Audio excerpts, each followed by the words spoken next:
Performing routine preventative maintenance on your garage door can not only save you money, it can also save you a headache down the road. Let my buddy Travis show you some tips for caring for your garage door.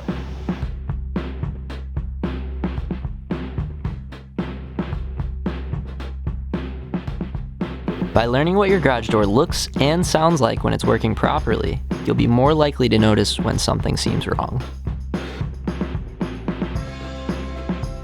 Tidy up inside and remove clutter from right outside the door. Sweep away dirt and debris and remove cobwebs from corners.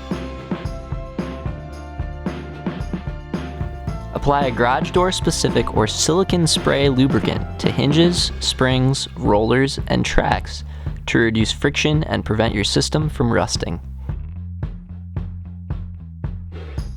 Your weather seal keeps hot air out in the summer, cold air out in the winter, and pests and rodents out year-round. Make sure it's tight and doing its job.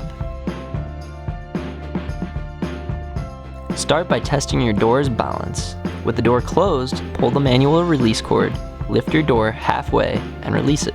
Ideally, your door will maintain its position. Next, lay a piece of wood in the center of your door's entryway. Use your remote to lower the door. When it makes contact with the wood, the door should stop and reverse its course. Now, test the photo eye sensors, which detect motion in the door's path. Wave a broom or other object in the sensor's path as the door attempts to close.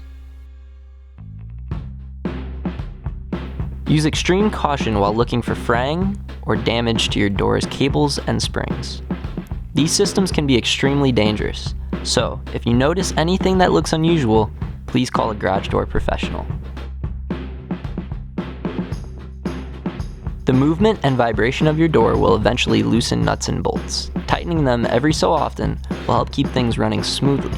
Please note, however, that you should never adjust any hardware painted red or that is part of the bottom roller fixture.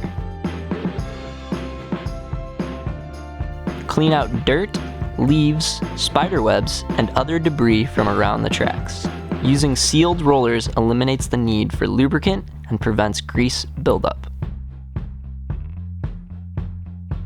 Your door is exposed to a lot of dirt, grime, and chemicals from your car's exhaust. Cleaning it not only helps it look nice, it also protects against rust and other damage. An average garage door remote battery lasts 2 years, depending on use. Keep a spare battery handy to ensure you'll be able to open your door when you need to. If you're not the do-it-yourself type or don't feel comfortable performing any of these tasks on your own, call A1 and we'll send someone out to help.